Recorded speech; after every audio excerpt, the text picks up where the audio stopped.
അപ്പൊ ഇതാ നമ്മൾ അടുത്തൊരു ചെറിയ പ്രൊഡക്റ്റ് ഇതുണ്ടാക്കി കഴിഞ്ഞാല് നിങ്ങൾക്ക് ഉറപ്പായിട്ടും ഒരു വരുമാനം കിട്ടും. കാരണം വിദേശത്തേക്ക് പോകുന്ന കുട്ടികളിൽ ഏറ്റവും കൂടുതൽ കൊണ്ടുപോകുന്നു ചേട്ടൻ്റെത് പാലിലേക്ക് ഇട്ടാൽ മതി. നല്ല ഇളക്കി കൊടുത്തോണ്ടിരിക്കുക. കറിവേപ്പില ഇങ്ങനെ ഊർത്തിയിടണം. അല്ല ഇങ്ങനെ കൈവിടാതെ തന്നെ ഇളക്കിക്കൊണ്ടിരിക്കണം. വാങ്ങി കഴിഞ്ഞ് കുറെ നേരങ്ങൾ ഇളക്കിക്കൊണ്ടിരിക്കണം. നല്ല അടിപൊളിയായിട്ട് പാക്ക് ചെയ്തിട്ടുണ്ട്. നമ്മൾ സിമ്പിളായിട്ട് ഉണ്ടാക്കാൻ പറ്റുന്ന നമ്മൾ തേങ്ങ ചമ്മന്തിപ്പൊടി. വിദേശത്ത് പോകുന്ന കുട്ടികൾക്ക് ഏറ്റവും ബുദ്ധിമുട്ടാകുന്ന അവിടുത്തെ ഭക്ഷണമായിട്ട്. പക്ഷെ ഈ ചമ്മന്തിപ്പൊടി ഉണ്ടാക്കി കഴിഞ്ഞാല് അത് ഒരു വർഷം വരെ അതിൽ കൂടുതലും ഉപയോഗിക്കുന്ന നല്ല വൃത്തി ക്ലിയർ ആയിട്ട് നമ്മൾ ഉണ്ടാക്കാം. അപ്പൊ അധികം സാധനം ഒന്നും വേണ്ട. നമുക്ക് തേങ്ങ, നമ്മള് പിന്നെ കറിവേപ്പില, പിന്നെ ഇഞ്ചി, മുളക്, പിന്നെ 2-3 വെളുത്തുള്ളി. ഇത് നമ്മളൊരു 1.5 കിലോ തേങ്ങയാണ് എടുത്തേക്കുന്നത്. പിന്നെ 50 ഗ്രാം പുളി. പിന്നെ ഇതിൽ ഏറ്റവും കൂടുതൽ വേണ്ടത് നമുക്ക് നമ്മുടെ കറിവേപ്പിലയാണ്. നല്ലതാണ്. പിന്നെ നമ്മളെ എരിവിനനുസരിച്ച്. അപ്പൊ നമുക്ക് തുടങ്ങാം.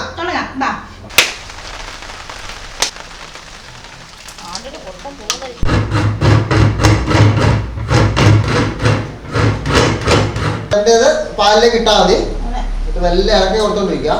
ചമ്മന്തിപ്പൊടി ആക്കുമ്പോൾ നമ്മൾ കഴിയുന്നതും എണ്ണ ഒഴിക്കാതെ അതിൽ എണ്ണ ഒഴിക്കേണ്ട ആവശ്യമില്ല അല്ലേ? കറിവേപ്പില ഇങ്ങനെ ഊർത്തിയിടണം. അല്ല ഇങ്ങനെ ഇട്ടാൽ മതി. നമ്മൾ ഇതിന് പൊടിക്കാനുള്ളതാണ് അല്ലേ? നല്ല മണം വരുന്നില്ല. കളറും എല്ലാം വന്നിട്ട് നല്ല രസമുണ്ട്. ഏറ്റവും എളുപ്പമുള്ള പരിപാടിയാണ് ചമ്മന്തിപ്പൊടി ആക്കല്. ഇതിന് വറുക്കുന്നതിന് ഒരു പാകമുണ്ട്, പിന്നെ അതുപോലെ പൊടിക്കുന്നതിനും ഒരു പാകമുണ്ട്. പിന്നെ എല്ലാം നമ്മൾ ഭക്ഷണ സാധനങ്ങളൊക്കെ നമ്മളുണ്ടാക്കി നല്ല പ്രാക്ടീസ് ആവണം. ഇങ്ങനെ കൈവിടാതെ തന്നെ ഇളക്കിക്കൊണ്ടിരിക്കണം. വീഡിയോയിൽ എത്ര കളർ നിങ്ങൾക്ക് കാണുന്നുണ്ടെന്ന് അറിയില്ല, എങ്കിലും ഒരു ചെറിയ തേങ്ങയുടെ കളർ അങ്ങോട്ട് മാറി റെഡിയായി അല്ലേ? കളറായി വരുന്നു. ഈ കളർ ആകുമ്പോഴേ നമ്മൾ എടുക്കണം അല്ലേ?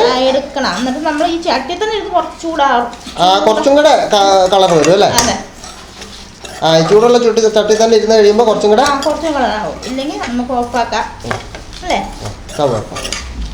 തണുക്കട്ടെ. നമ്മൾ വാങ്ങിക്കഴിഞ്ഞ് കുറെ നേരങ്ങൾ ഇളക്കിക്കൊണ്ടിരിക്കണം. തണുപ്പിക്കണം ശരിക്ക്. അതായത് അല്ലെങ്കിൽ അത് കറുത്ത് പോകും. പിന്നെ കറക്കും. ഇതാണ് അതിന്റെ പാകം. കളറൊക്കെ ഇത് തന്നെയാണ്. ഇതാ ഇതേപോലെ നല്ല കിലുകിലാണ്. ഇനി നമുക്കത് പൊടിക്കുന്ന പരിപാടി മാത്രമേ ഉള്ളൂ.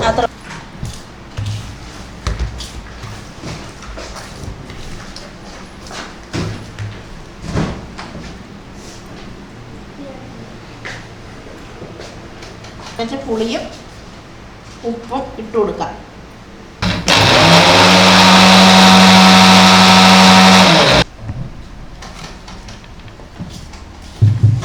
പുളി കുറച്ച് എല്ലാത്തിനും കൂടി ഇട്ട് കൊടുക്കണം അല്ലേ? പുളിയൊക്കെ നല്ല പുളി നോക്കി തിരഞ്ഞെടുക്കണം. തൊണ്ടൊന്നും ഇല്ലാത്ത പുളി തിരഞ്ഞെടുക്കണം. ഉപ്പും പുളിയും പാകമുണ്ടോ നോക്കിയിട്ട് ഇതാണ് നമ്മുടെ പൊടിയുടെ ഒരു പരുവം.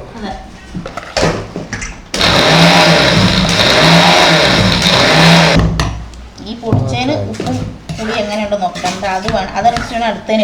കുറച്ചിട്ട് അതായത് നമുക്ക് ആദ്യത്തേല് കുറച്ച് ഉപ്പ് എന്തെങ്കിലും മാറ്റം ഉണ്ടെങ്കിൽ അതനുസരിച്ച് അടുത്ത പൊടിക്കുമ്പോൾ ഇടണം. വേണ്ട പുളി കുറച്ച് കുറവുണ്ട്. ഒരു പൊടിക്ക് പുളി കുറവുണ്ട്. അപ്പൊ അടുത്ത പൊടിക്കുന്നത് കണക്കാക്കിയിട്ട് കൂടുതൽ ഇട്ട് കൊടുത്താൽ മതി. അതാണ് പൊടി റെഡി ആയിട്ടുണ്ട്. ഇനി ഇത് പാക്ക് ചെയ്യാം. ഇതിന്റെ പാകങ്ങളൊക്കെ നമ്മൾ വല്ല ചെയ്ത് പഠിച്ചു. തേങ്ങ എടുക്കുന്ന സമയത്ത് മൂത്തത് ഇളവൻ തേങ്ങ ഒരു കാരണവശാലും എടുക്കരുത്. ഏറ്റവും എളുപ്പമുള്ള ഒരു ബിസിനസ്സാണ്. നമ്മളിത് ഒരുപാട് ചെയ്ത് കൊടുത്തിട്ടുണ്ട് അല്ലേ? തേങ്ങ ചമ്മന്തിപ്പൊടി നമ്മൾ ഒരുപാട് ചെയ്ത് കൊടുത്തിട്ടുണ്ട്. ഇത് ഒരുപാട് അധികം ആള് ചെയ്യാത്തതായതുകൊണ്ട് വേറെ നമ്മൾ ക്ലിക്കാവും. അപ്പൊ അതോടൊപ്പം ഇതോട് കൂടി തന്നെ പല സാധനങ്ങളും നമുക്ക് ചെയ്യാൻ പറ്റും അല്ലേ?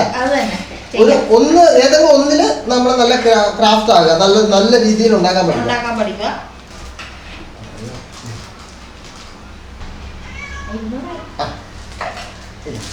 200 ഗ്രാമിന്റെ പാക്കറ്റ് നമുക്ക് 400 ഗ്രാം കിട്ടിയിട്ടുണ്ട്. 1.5 കിലോ തേങ്ങയിൽ നിന്ന്. അപ്പൊ 400 ഗ്രാം നമുക്ക് കിട്ടിയിട്ടുണ്ട്. അത് നമുക്കൊന്ന് ഒട്ടിക്കാം. എയർ പരമാവധി എയർ കളഞ്ഞിട്ട് ഒട്ടിക്കുക.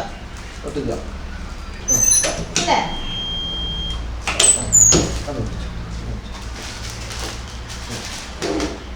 ഇതാ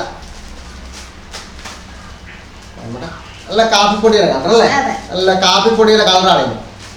എല്ലാം കഴിഞ്ഞ് വരുമ്പോൾ ചെറിയ ചെറിയ കളറുകൾ നല്ല അടിപൊളിയായിട്ട് പാക്ക് ചെയ്തിട്ടുണ്ട്. നമുക്ക് 400 ഗ്രാം 400 ഗ്രാം കിട്ടിയിട്ടുണ്ട്. 400 ഗ്രാം പൊടി കിട്ടിയിട്ടുണ്ട്. ഏറ്റവും നല്ലതാ ചോറിന്. അതെ. ഇതിപ്പോ നമ്മളെ വീട്ടിൽ നിന്ന് വിദേശത്തേക്ക് അതെ, വീട്ടിൽ ആ സീരീസിൽ രണ്ടാമത്തെ വീഡിയോ ആണ്. ആദ്യം നമ്മള് കോക്കനട്ട് പൗഡർ ആണ് ഇത്. അതെ, ചമ്മന്തിപ്പൊടി. ചമ്മന്തിപ്പൊടി. അതെ, ഇനി മറ്റു വീഡിയോകളുമായിട്ട് ഇനിയും വരുന്നതായിരിക്കും. അപ്പൊ നിങ്ങൾ വീട്ടിലുണ്ടാക്കി നോക്കുക.